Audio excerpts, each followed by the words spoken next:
Hey everybody, it's Bevin. Welcome to Bevin, a femme over 40 and her friends podcast. I am your host, Bevin. I've said my name 3 times. It's time to start the show. And I'm going to acknowledge my co-host, Biscuit Reynolds, my cat, who passed away more than a year ago, but was always my co-host for this podcast and continues to live on in spirit. I want to model for you that grief does not have to have a timeline, and that one of my favorite ways to live with grief, because I don't think you ever get over grief or get over great losses in your life.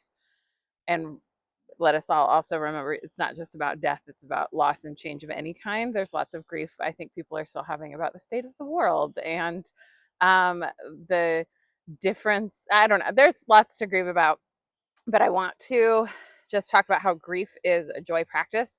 And it's a practice of just like living your life alongside the feelings of this loss and just allowing it to be. And then eventually, like, I don't know, like, I feel like as much as I would love to cuddle his soft little body again, first of all, I acknowledge his earthly pain was too much for him to bear, which is why he departed the realm. But also, um, I recognize that, like, I can love and appreciate and have warmth and happiness in my heart when I think of him and talk about him. So, permission given. Sprinkle, sprinkle. My fairy dust of grieving permission. Like, you take up space with your grief and find people who are safe places for you to talk about what's on your heart. And thanks for being that safe place for me to talk about what's on my heart. Because today we're going to talk about beauty standards. I've definitely talked about this continually on my podcast, mostly because beauty standards are also just like a symptom of white supremacy. And I talk about that a lot because we won't dismantle it until we start to identify it and uproot it in our life. It's like having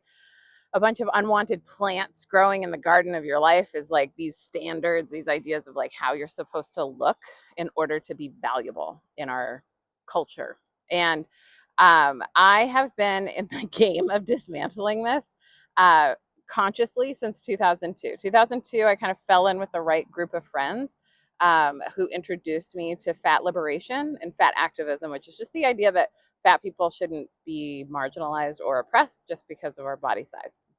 There's like there's a lot of little splinter movements in the fat activist space. I kind of shifted into body liberation activism once I started deconstructing that stuff. I was like, oh, actually, everybody is affected by fat phobia. And it affects everyone of different sizes in different ways because people of different sizes are marginalized differently. I think if you're a person who's ever had a weight change, and if you've gone from fatter to less fat or fat to thinner, you have experienced a different, likely have experienced, I can't speak for you, but you have likely experienced being treated differently in the world. And beauty standards are kind of part of what it's rooted in, right? So it's just rooted in there's only one right way to have a body, and it's this standard that is impossible even for supermodels who are supposed to be like the pinnacle of beauty, right? And something I always like to say is that like we're all aging, and so it's like literally like buying it. Like if you benefit from beauty standards, right? Like if you have cultural hierarchy and status, quote unquote, which I love the acronym for status, still too arrogant to understand success. If you have status in beauty, I love the John Mayer quote, congratulations on your face. But it's also like, it's going to fade and it's going to be gone because we beauty standards prioritize youth, right? So like, it's like a no-win game. All bodies are only temporarily able-bodied, right? Like bodies are just bodies, right? Like we get the one we get. And it's interesting because like I was very much in a riots not diets place, like smash the patriarchy, like destroy the systems, like destroy oppression. Like when I learned that it's important to have like a mission statement in your life, I was like, I want to make the world safe for people to love themselves. And then eventually, and here's the thing, like I'm always just willing to learn. Like the more I wasn't always willing to learn, I didn't know. I was really caught up in you can listen to my vlog about defensiveness or slash podcast, wherever you're watching this, about defensiveness and learn about my learning curve towards learning. But now I'm a real learner, right? Like I know this is just what I know today. What is it? July 8th, 2025. Happy almost Capricorn full moon. It's my favorite full moon of the year. Our half birthday falls usually around the full moon that corresponds to our sun sign. So my half birthday was on June 24th. So happy half birthday to me. Time continues to march on, but I don't really believe in time. So, hey, Time is where you and I collide. I'm recording this today. You're listening to this on another day. And I think it's beautiful the way technology allows us to have these intimacies. Okay, so I started this work, 23 years ago. It's a long time to pursue social change. And, but it's always been woven in my art and activism, is like dismantling this idea that there's like one right way to have a body or to be beautiful. And I wrote notes for the podcast. I don't always do notes. I like to do sometimes just visiting. However, I had a lot to say, and I thought it was important for me to like write some stuff down. So right now in 2025, just reflecting on how far we've come, because I think we've come farther. Like I remember in 2014, I was working with a therapist, and my first like long-term therapist. And all that time, I thought it was all that time. I thought I was fine. Normally, it's going to therapy like going to the gym. I like I've the current therapist I'm with. I've been with him for 6.5 years, and I will continue as long as he'll have me. And anyway, I just find it like, even if I don't feel like anything's quote wrong in my life, and you know, I'm a Capricorn of the Virgo rising, I can always find something wrong, right? Like, but I choose not to live like that. However, I think like having someone every other week that I can like let off the steam pipe to is so helpful. And he's helped me through so many like iterations of my life. Like, you really can like harken back to stuff that like I need to reflect on how that's affecting now, right? So anyway, highly recommend therapy. I ask for a sliding scale, find a sliding scale. I don't do insurance for therapy because and technically he's a coach, not a therapist, because I moved out of the state that he was licensed in. So we switched to coaching, and I'm grateful for it. So, and also I think coaching with someone who's like an LCSW is like the benefit of both worlds, because he carries like that knowledge from both. But like, I think because there's like less boundaries, I think, with coaching relationships, and it's like not a regulated industry, like he's more in the room with me doing the work, and I hear like about astrology and tarot through the work we're doing. So I think I don't know, I find it very valuable. That's my pitch for therapy. I don't know. This episode brought to you by therapy. And also this episode brought to you by my Patreon page, patreon.com/FKDP, which stands for Fat Kid Dance Party, which is my aerobics class for anyone who feels left behind by mainstream fitness. If you've ever been called too fat, too much, or felt too awkward to dance, mine is the supportive class for you. I'm obsessed with the physiology of feeling better and feeling joy. And I am also obsessed with the idea that like you should, and I don't should on people lightly, but you should be working your body with people who honor and teach you to honor your body. A lot of fitness is based on like you have to fix something that's quote wrong with you. And again, this whole episode is about like what's actually not wrong with you, right? So it supports all of my art. You can buy just individual workouts if you want to go that route. I have like spiritual self-care lessons, because my spirituality is such an important part of my life and like how I like care for myself. And I created this whole curriculum. It's epic. I'm really grateful for that body of work. And I just did it one day at a time, bit by bit. I also teach Zoom aerobics, so we can party at the same time. That's where time matters. That's where I drop into the matrix, is for those classes. And you can also work one-on-one with me. There's a link in the show notes if you want to do a business brainstorm session, a soul alignment session, or just a Reiki session. I really, really love to help, and I love to align people and like help people like kind of see where their higher path wants them to go. And I'm really been trained in a lot of cool modalities, and I'm working now on my mediumship development, which is like connecting to the other side, the other world, and bringing messages in. So messages from loved ones and messages from guides and other things that want to come through. I have a natural talent for it, I think, and then this is just helping me sharpen it and get better.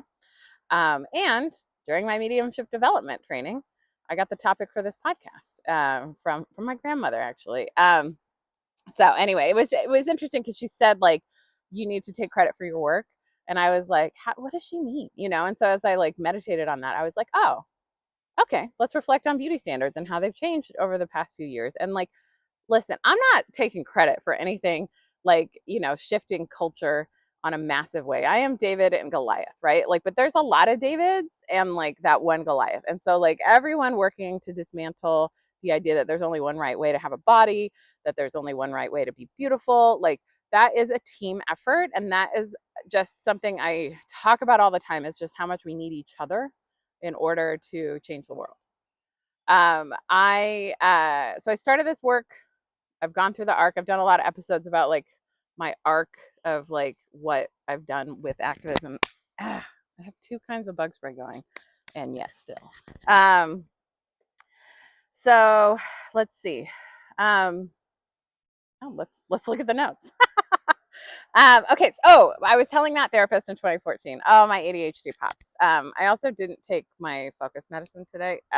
Or it's a supplement. It's like green tea, rhodiola, and spinach. So I feel like Popeye when I take it. But I realized I actually got a lot done today without taking my focus thing. So, but it does help me have stamina and energy.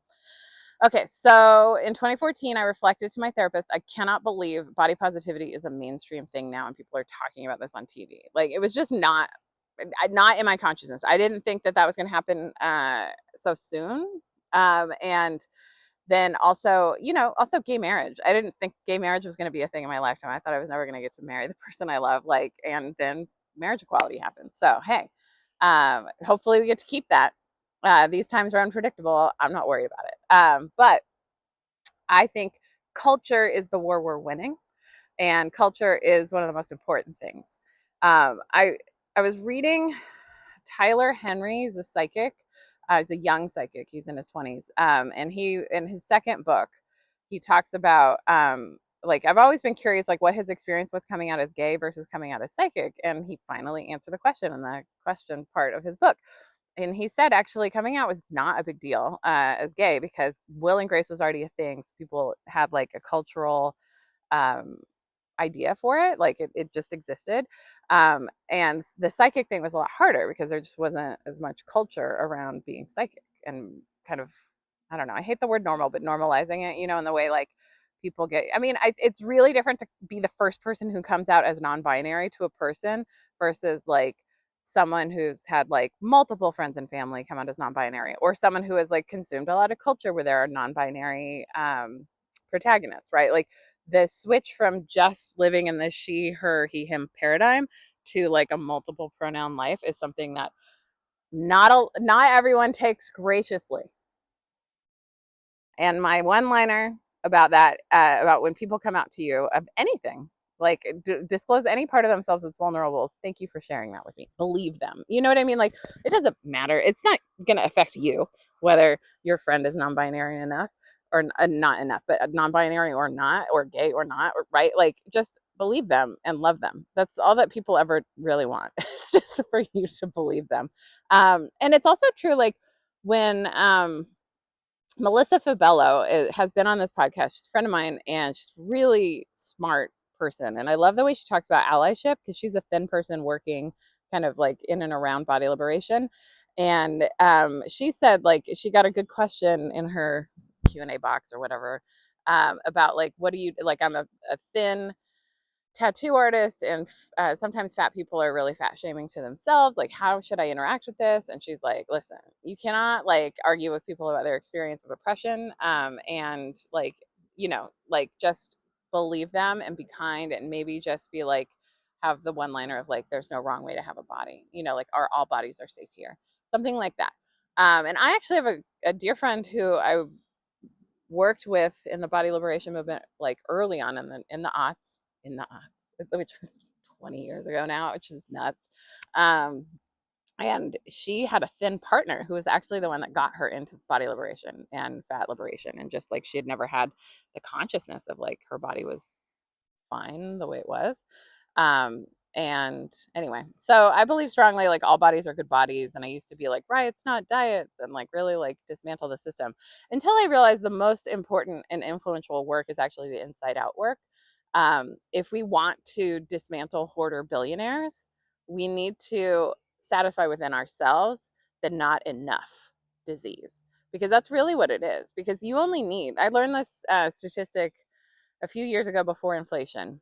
So like maybe it's adjusted for inflation, but like you need $50 million to live like a totally luxurious life for the rest of your life. And then anything in excess of that is just hoarding. And like people don't need a yacht within a yacht, like that's like, there are, I don't want to shit talk. You know what? I'm going to shit talk. Jeff Bezos probably doesn't have enough friends to need the yachts he has. I said it. I have enough friends to use Jeff Bezos's yacht, but I don't even want to own a yacht. Boat stands for bring on another 1,000. It's very expensive to have boats. You rent boats from people who love to lavish on their boats. You know what I mean? Like you hire boats. You don't like, and then that way you have the right boat for the right amount of people for the right occasion, right? Like, because I don't want like a boat that's for 100 people for a party that's only like a dozen people. You know what I mean? Anyway, the not enough disease. These are people who like, I just wish that like as soon as you hit like $50 million in capitalism, they could get a trophy for like you win capitalism and everything else goes to like healthcare for everyone else. You know what I mean? Like it's nuts out here. But I could do a whole other podcast about that. But I do think this podcast really does touch on the not enough disease, because in capitalism, we are trained to not have enough, right? Like there's all these trends that come through uh, about stuff. And I want to just say, I am not fast fashion about like my politics and my values. You know what I mean? Like I have been at this for so long. Like I'm not just like bored with dismantling beauty standards and redefining beauty. I am here for the long haul. Like, and I kind of understand this is like, I know I'm in legacy, meaning like there were people that were working on this before I was alive. There will be people working on this after I'm alive. I'm doing my best to do what I can in my lifetime to like move the bricks from one side to another, free people up bit by bit, person by person. I know my most effective work is actually on myself first and foremost. And then as I heal myself, this kind of stuff, sharing with others who are willing to hear, who have ears to hear. Because a lot of people don't have ears to hear. And that's again like why thin people telling fat people, well, you should just lighten up about your body. Like they don't have ears to hear yet. You know what I mean? You live your life as a body accepting, like expanded definition of beauty person, and people just pick up on that because like your influence is so much greater than you know. Oh, that St. Anthony quote, which is like preach the gospel daily and when necessary use words, only when necessary use words, like live, you know, how your values and your gospel define. Um, so funny. I saw a thing today where a creator I really like was like, I never bought into that guy who said turn the other cheek when people hit you, which is fine. Like, you don't have to buy into Jesus, but I did. So I am a turn the other cheek person, and I do aspire to continue to live more in alignment with the teachings of Jesus the Christ, Jeshua ben Joseph, who I adore for whatever reason, for a natural reason. All the people who like are, you know, Christian hegemonists who think there's only one right way to worship God, I do not get it. Like that wasn't, the teaching wasn't like hammer it over the head with people. It was like go out, serve people, love people. Anyway, so that's an aside. This is also not a Jesus podcast. This is just me living my honest life and telling you my honest feelings. So, and the person who was saying I don't turn the other cheek was like, we need to like really get violent with these systems. And part of getting violent with systems and wanting to change systems is recognizing what they value. They don't value human life. Like they don't like like the people who are committing genocide truly don't value human life. The people who are focused on war don't value human life. And I just think it's so sad to me the way like war perpetuates when we have so much technology to have like renewable energy and like have enough for everyone. We certainly have more than enough for everyone. There's resource hoarders, and like those are the people who have bought our politicians. And you know, capitalism, like we don't have a real democracy. We have a democracy that's controlled by money and wealth. And like, you know, the fact that like there are billionaires who own water rights in California is very scary to me. I'm very glad to not live there anymore. I love California. It's my home state, and scary. To I'm also reading all of Octavia Butler's books right now, and I finished Parable of the Sower, and now I'm reading Parable of the Talents, and it is really terrifying what happens when people don't have water to handle their basic needs and don't have access to healthcare. Um, it is like it's this weird parallel to these times, because I'm like, well, at least it's not as bad as that, but it's not getting better right now. But we can't focus on the way things are. We got to focus on our vision, because that helps us pull forward. And I want to talk about beauty standards and reflect on like where we're at. So right, like 2014, like body positivity is like becoming mainstream. People are talking about it. People are commodifying it. People are like, you know, I mean, I did accept $300 American from Dove for a real beauty campaign to do a blog post once, and I really loved that. Like, I was like, this feels so in alignment with all the work I do. And yet I know there are people who've been paid like far more than that, just to be body positive, quote unquote, who are now like, Ozempic people who are like, I'm not body positive anymore. That's a real thing that's happening, is like creators who were once quote body positive who are now like not quote body positive. But you know what? There are those of us who are just still here, still having a body, still experiencing it, not interested in any weight loss drugs ever. I do not trust Big Pharma. Big Pharma killed my stepmother with fen-phen. She passed at 48 years young from a heart attack after taking fen-phen for a few months. And so, yeah, I have nothing but ire for Weight Watchers, for when I was 8 years old. Like, I like to use my vengeance energy to fuel the passion for the good works that I do in the world. So, I don't like, right? Like, there's the turn the other cheek part. And then but yeah, like, we're gentle with people, but critical of systems, right? And so, like, I really am fueled by that rage. But like, I think that's one of the best things we can do with our fury, is to fuel the good works that we do and the light we bring to the world. If that's your bag. I'm not here to say there's one right way to be. I'm just offering the way I want to be. Okay, so Jennifer Coolidge said this cool thing. Well, it's a funny thing that sticks in my mind. She said this thing at like an award show this year. Someone was asking like, what's it like for women in Hollywood? And she's like, it's great. We can eat whatever we want. And I was like, wow, it's kind of true. Cause like, right, like there's more options for women of size, and yet also not as many options as like for thin women, right? But I also, a cool thing in Hollywood, which again is culture, and I think that's so important. And Hollywood is like, who gets funded for culture, but of course there are those of us who are indie who have no funding and just do it themselves, or actually have funding from the public, which is folks like you who support creators like me to create work that's meaningful for you.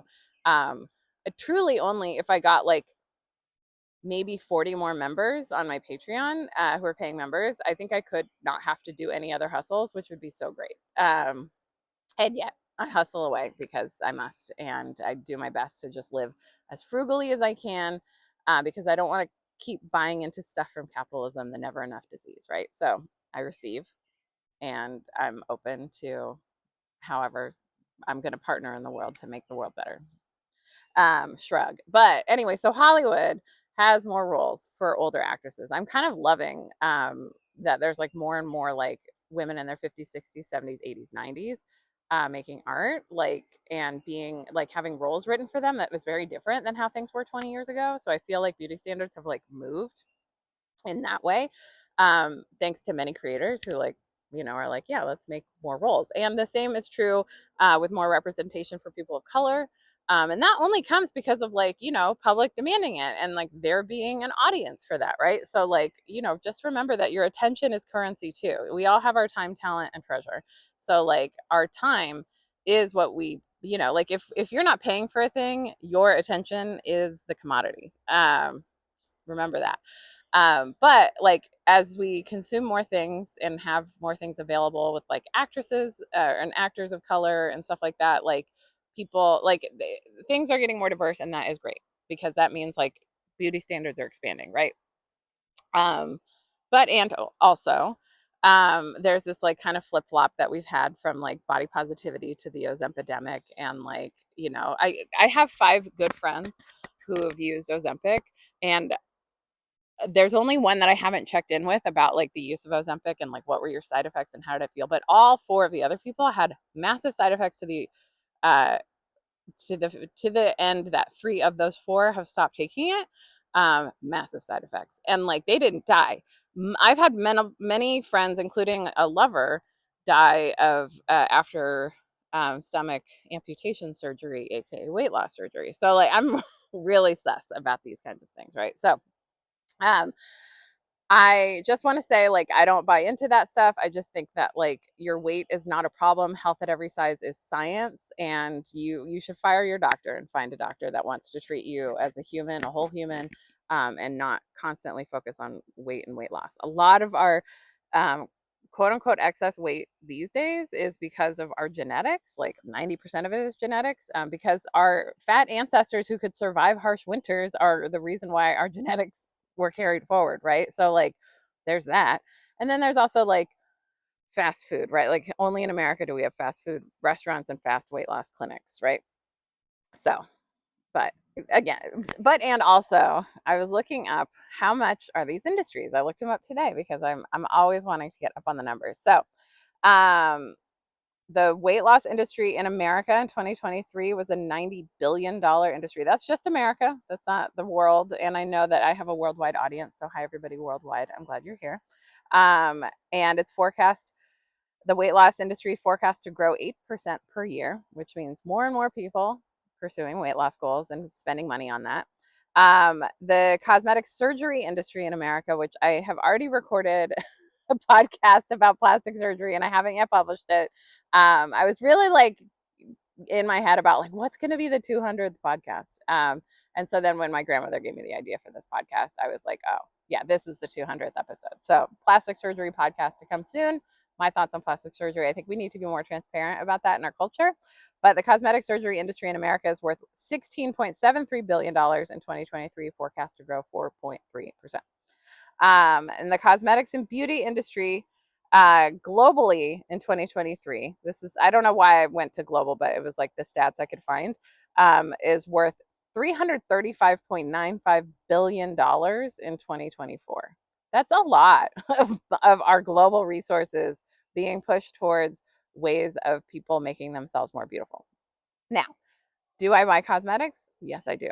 Do I buy cosmetics from a company that I partner with where I profit share in it? Yes, I do, because I am wise. I knew I was going to be buying cosmetics for the rest of my life and skincare and supplements and all of that. And I focus my resources very intentionally with like a clean brand that I trust that's made in America and like has super high standards for environment and ethics, and nothing about what I do I want to intersect with wage slavery. Again, this is why I'm not fast fashion. I've worn this shirt on the podcast before and I bought it at Goodwill. So like I am really here to like model wear what you have, buy secondhand, because it is the most responsible environmentally and financially. And personally, I don't know. There's so many great reasons to shop secondhand. Also, I find it like more creative because like if I shop secondhand, then like there's more options, and then I have to. It's not like, oh, this is what the mannequin's wearing. It's like my paint box. It's like, oh, what wants to go in my wardrobe? Anyway. Plus I've been really into wearing more white lately because it's a higher vibration. And we're just in times where I think the more we can do. I mean, I also wear an amulet every day, like, and I wear crystals in my bras. Like I am not screwing around. I do more energy hygiene on myself now than I ever have in my life. And like part of it is just the climate right now. And my understanding is it's going to be this way until at least 2027, probably 2030. But also, who knows where we're going and how it's going. But anyway, I'm trying to stay as light and high vibration as I possibly can because I know that's how I best serve the things that matter to me. Okay, so the never enough disease. I think part of beauty standards is the never enough disease. It's like, so capitalism is like, there's always a thing, right? Like I've been noticing, what is it? I wrote it down because I couldn't remember it. The Labubus. Am I pronouncing that correctly? I just keep seeing people posting about their Labubus, and they're cute, but like it's more things. Like, aren't you satisfied with your squishmallows? You know what I mean? Like, how much do you need? And I say this as a kid who like my dad loved my dad in spirit, but my dad did some fucked up shit when I was a kid. And when I was living with him briefly, I only lived with him very briefly as a 4-year-old, I think. He came in one morning, like a weekend morning, and he was like, I don't even remember his reason for doing this, but he took all of my stuffed animals to a thrift store and like sold them to a thrift store. I don't remember I don't think I was being punished for something. I don't know what happened or why, but he made me, I could only keep one.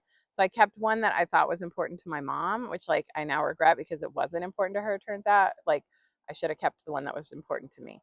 But then I became a stuffed animal hoarder and afraid of thrift stores. And like I couldn't go into thrift stores. The smell made me nauseous. Like for many years, it was like I was in my like mid 20s, like more of a creative professional and had friends who brought me to thrift stores, and eventually I was able to feel safe in them. And then, but as a child, like after that happened, my mom is still mad at my dad about so many things, including that.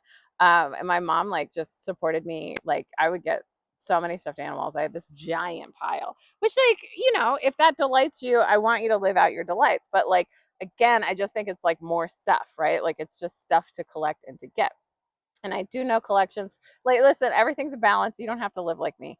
But everything's a balance. And now that I live tiny, I kind of understand the one in, one out principle, because it's so hard to stay clean and to like clean up your stuff if like you're constantly having to repile the pile of stuffed animals, I don't know. It's an idea. So like we have these little boo-boos these days, right? And like in 2 years, it's going to be something else.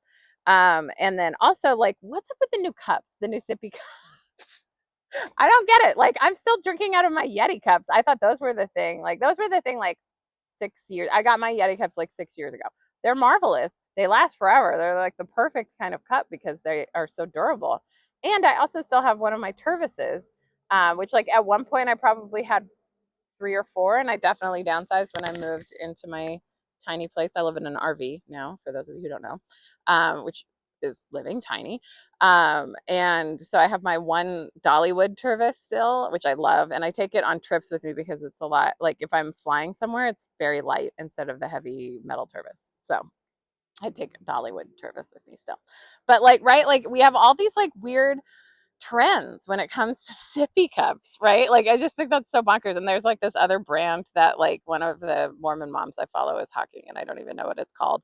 But like I see people with their, and it's just constantly evolving brands, right? Like so I think it's like capitalism just manufacturing quote unquote need for things, because right, like then it gets more people working, right? Like there's more labor involved. If you want to like, and the same thing is true with beauty standards. If you feel like you need to get like fillers and Botox and spend hundreds of dollars on your face, then you're working more, paying more taxes into the war machine and working more, and then therefore can pay into this giant industry, which I would posit the real the real work to come into peace and harmony with yourself is not fixing your face, it's fixing your brain and how you think about how you look. um, Something I wanted to like kind of review in this podcast too is just like my values and like how those have changed, because like I wasn't like a spiritual person, like as woo woo as I am now. It was not that when I started this work. I was very much like, yeah, I think God's a thing, but I'm not that involved. I don't do religion, right? Like, and I still don't do religion, but I definitely do God. So, like, my first value in life is my relationship with God. And I genuinely believe God created all these different people because it's our species' strength. And sometimes some of us are born like kind of living out of different living a different beauty or not in normative beauty standards, right? Because we're meant to have the experience of being different. I also really love like what I've seen happening over time. Again, like with the older actresses, I'm seeing like different looking models and models with like different skin pigmentations and things like that. Like I think that's so cool because that's redefining beauty standards, right? Um, and so then my second value, right, is self-care and self-love. And like part of that is me not stressing out about made up beauty standards. So it is self-care to me to focus on what I think is beautiful and not what society says is beautiful or will give me cultural hierarchy. I also see it as a red flag anytime there's a hierarchy. People who need to feel superior to other people don't have the internal sense of self worth because they're relying on other people for their self esteem. Toni Morrison says this about racism. Like, if you need to stand on someone else to feel tall, that is a personal problem. So, like, right, like, I just think anytime I experience hierarchy, I think that is like a big red flag, and I pause and I look and I'm like, do I want to invest in this? Is this where I want to spend my time? Is this a person I want to be receiving information from? Like, is this someone I want to be like, do I want to read their stuff? Do I want to scroll through their Instagram, right? Like I really consider, because your time again is one of your most valuable assets, and like, mind your time. My third value is my friends and family. Sorry. It's a little list in my head. But my friends and family matter a lot to me, right? And like how I treat them comes from I feel like my relationship with God is the cup, self-care and self-love. is the water that fills the cup. The overflow is how I serve my friends and family. And then 4th is my impact on the world. And then 5, experiences. And then after that is like luxuries and things like that, right? So, but I do think there's a lot of luxury in time, and I feel like a lot of luxury in the freedom I have to like, because I don't have super expensive rent and I don't go out to eat. Like there's a lot of things that I don't do because I don't want to hustle and toil because I'm still in a real healing place. And like spending time laying around on the moss on the forest floor to me is more valuable than going out to dinner, you know? So anyway, and it's also a way that I can enable more of my time to be put in my art and activism because that's really what matters to me. What I am loving in our culture is the way celebrities are talking about their body changes openly. I want, again, like I said with plastic surgery, I want more transparency with that.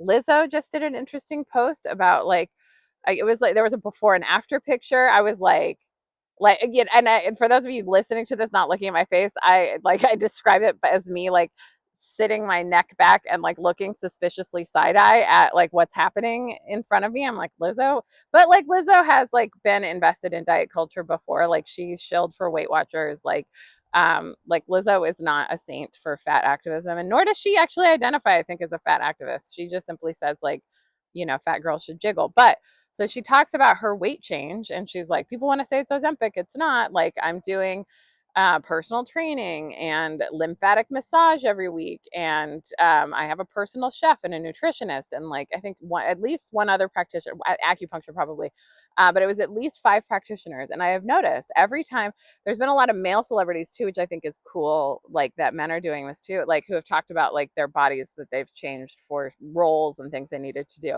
And I count usually 5 support staff involved in those weight changes.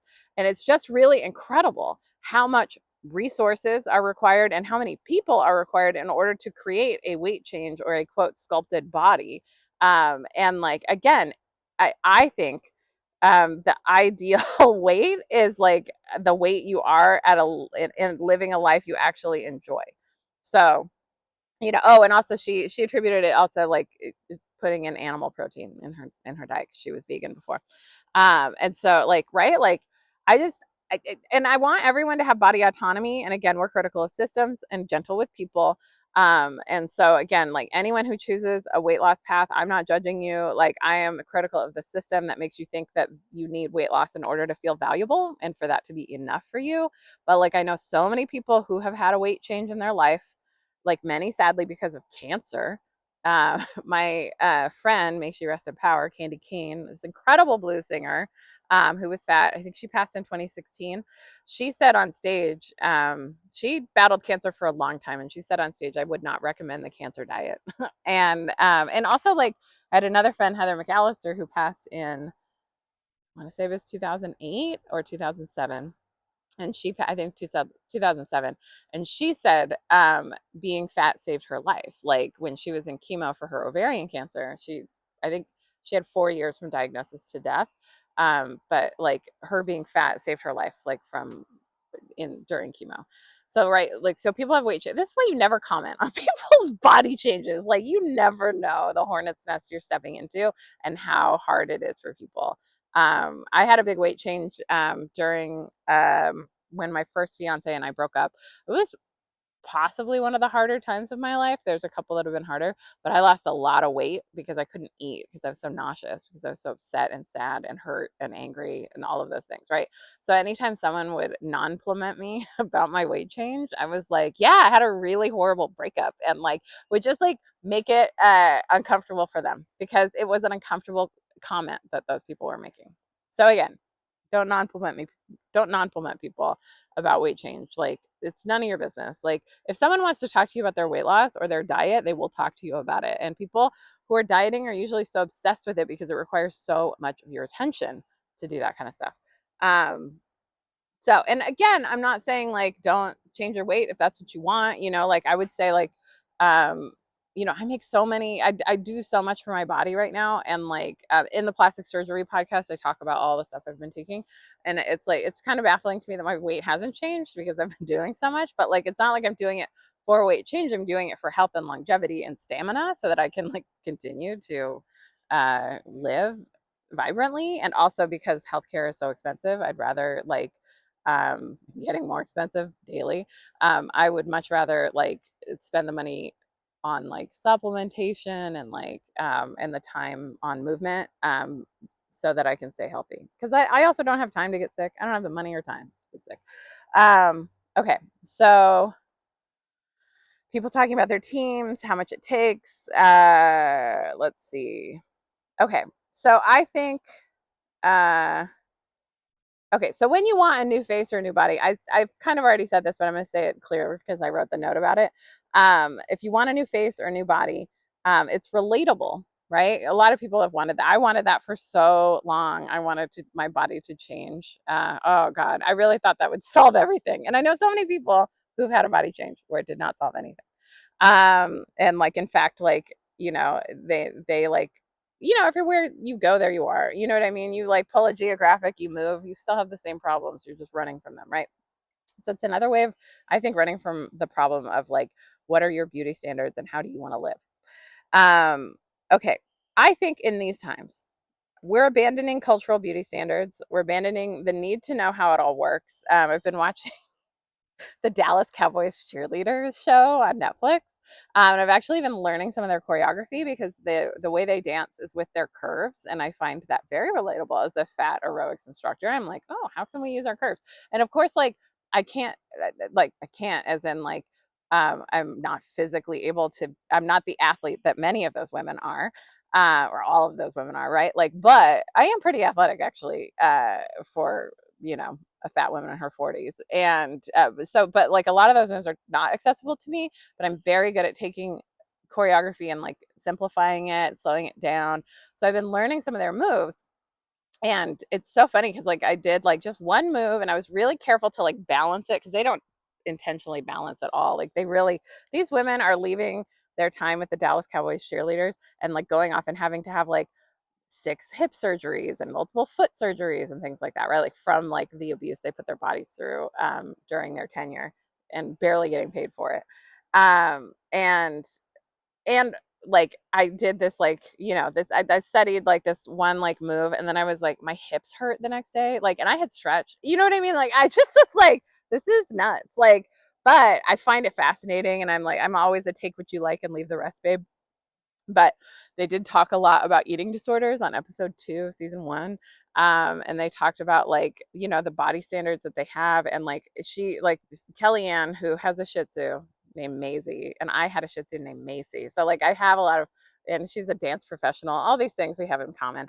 But anyway, so Kellyanne is like both on them about like you can't gain weight, and you have to fuel yourself because like the eating disorder girls don't have the stamina to do the work that they're doing as Dallas Cowboys cheerleaders.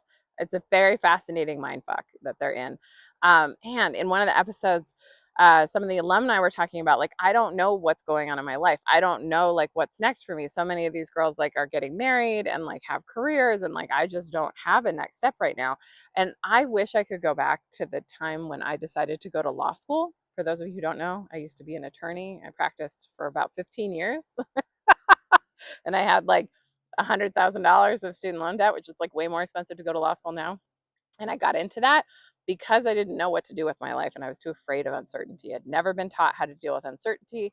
And of course, we didn't have crowd funds or Patreon back then, so I didn't know how to like get funding for the art I wanted to create, or any of that, right? Like, so I have so much compassion for myself at that time. And I think part of dismantling beauty standards is also dismantling the idea that we have to like need to know how it works out. I think some of the like toxicity of beauty standards is like this idea that like, well, if I can hit this beauty standard, then I'll be safe and okay. Girl, you're going to be safe and okay no matter what. Like and you know what? Like it might not feel okay at the time, but in hindsight, it will be okay. You know what I mean? Like everything, I really truly believe as a person who is like truly dwelling in like more uncertainty than ever before, but with more peace than ever before. Like you don't have to know how it works out in order to have your peace. Like pursue your peace above all. And part of that is just releasing this need to conform to someone else's created beauty standards. Something that really concerns me about artificial intelligence and like their art is European Eurocentric beauty standards still being replicated. and kind of pushed out because of that. Like astrology.com has AI robot spiritual, quote unquote, spiritual practitioners. Like you can go talk to a quote unquote robot astrologer and a quote, well, they don't call it a robot astrologer. You can talk to a robot astrologer, a robot clairvoyant, a robot psychic. I will tell you, they're not talking to the spirit guides. They are designed to please you. They are designed to help you, like to just like reiterate what you want. Like there's all these like, you know, you hear all these stories these days of like psychosis and stuff from people interacting too much with AI. And there's also all these studies about people feeling more lonely after they interact a lot with AI. So anyway, I'm also looking at the camera with great like emphasis. If you're not looking or you can't see me. So anyway, I just want to say that is a concern for me about AI. I recognize it's a tool to help us, just like cell phones are a tool, just like social media is a tool, right? Like that can harm. Just like a wrench is a tool that can harm. Like you can hit yourself over the wrench and over the head with a wrench and really hurt yourself. But if you use a wrench correctly, you can fix your plumbing problems, right? Like, or maybe someone can fix your plumbing. One can theoretically fix their plumbing problems. I'm not trying to do that. But right, like duct tape is a tool or it's a weapon, right? Like there's so many things you can use as a tool or a weapon, and it's just another tool that we have. That's what AI is. So we're abandoning the need to know how it all works out. The idea that we need to know what's next drives ego-based, fear-based decisions. I think a lot of cosmetic surgeries is driven from ego-based, fear-based decisions. And again, I love cosmetics. I love playing with beauty. I love like having beauty products available to me to express myself. But I've also like really simplified over the years. I used to have a huge makeup bag, and now I have a very simple makeup bag because I like it to be portable and easy. And you know, I would prefer to have maybe like one or two palettes, which I do not. I have like a little palette, but I'd like to have a couple more palettes again. Um, Whatever. I'll get it. I'll get there when I feel like I want to spend money on that stuff versus like on my wellness, you know? But when you don't have a lot of money to spend, you have to get real tight and really prioritize how you're spending your money. Okay, so let's see. We're abandoning authority, right? Like we're abandoning the trauma from authority, right? Like I think a lot of us are raised with trauma-based authority. I certainly have done some healing around authority trauma. That was a real surprise to me. I was like, oh, I didn't realize I had all this authority trauma. Do not trust authority uncritically. In the age of Aquarius, the age of Aquarius is where we're at now. We just left the age of Pisces. The ages are about 2,000 years long. That's a long time. That was a religion time. That was a time where we had this authority figure, this patriarch. Like think about the Hierophant and tarot. This patriarch telling us what to do, how to feel, how to think, how to pursue your life. Like it was very top down. Now, age of Aquarius. Aquarius is community. It's like connection. It's the right use of technology to facilitate community, right? Like and I think something I did early on in my body positivity, like fat, like liberation work was this was before we had social media. So I printed out pictures and like took pictures from magazines and like Torrid advertisements. Torrid had just become a thing in the early aughts. And I like put them around my house because I needed to start seeing fat as beautiful. And I needed to start understanding a different way of perceiving the world around me. And I think social media does that quite well. There are, you know, when I started my blog, queerfatfemme.com, which still exists, and I'm so proud of my body of work. I've worked hard on all these podcasts, all these blogs, all these aerobics classes. I've worked so hard to help the world be like, help you get to peace faster. I'm always just passing my peace, figuring out how I get my peace and passing it to you.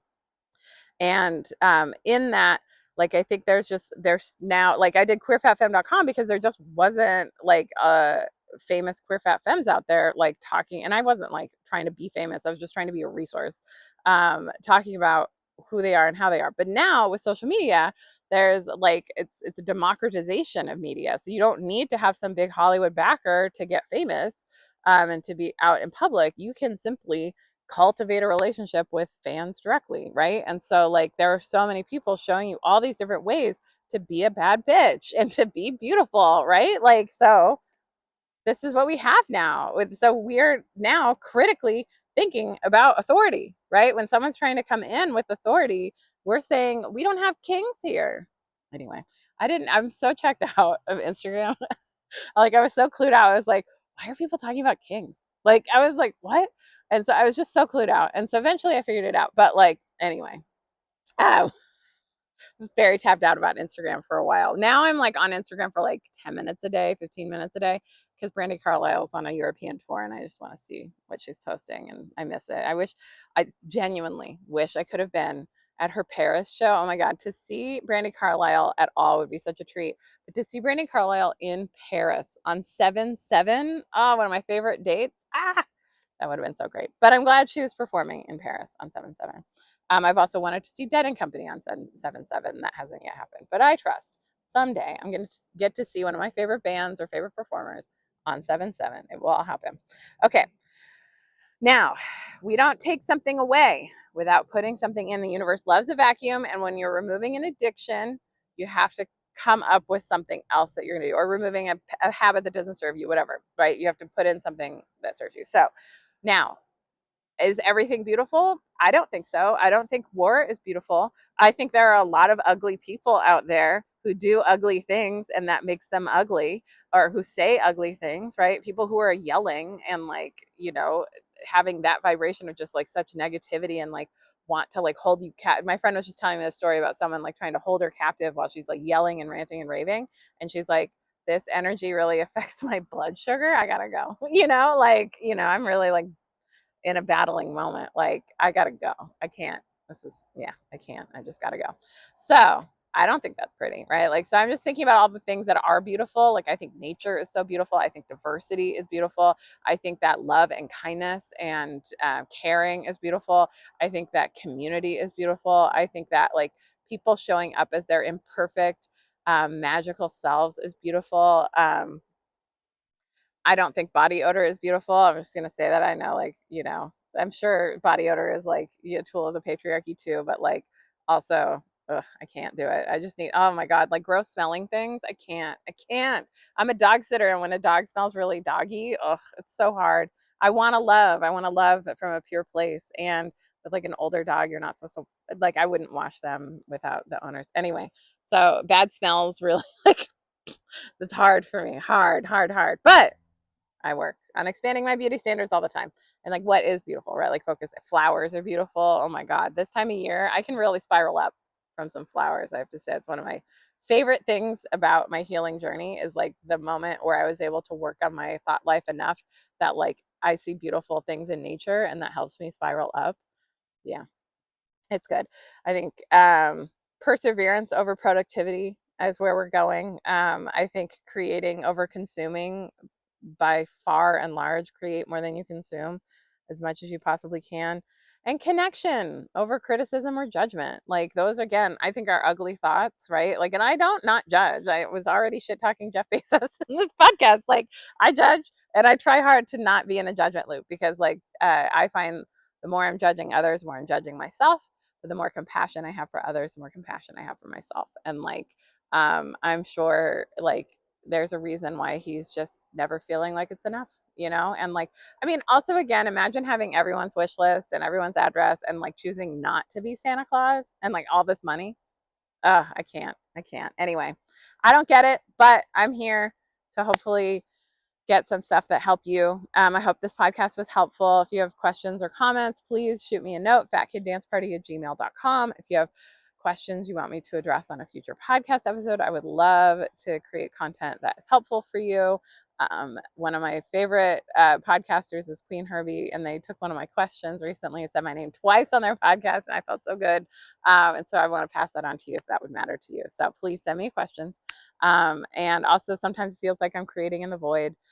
So questions are helpful, and comments and just like thank yous, all of that matters. And of course, the Patreon membership matters truly, like the most significantly in my life, because it does enable me to do the work I do. So thank you for being here. And I hope that you are out doing something beautiful and get out in nature, take a walk or sit in nature and just like vibe with Mother Earth, who I think is the most beautiful resource we have. And yeah, here's to hoping that, like, even though I think we will not heal Mother Earth in our lifetime, just like I thought body positivity is not going to be a mainstream thing, just like I thought gay marriage was not going to be a thing, here's hoping that we can reverse climate change in my lifetime, that can actually be a thing. So I love you. Bye, everybody.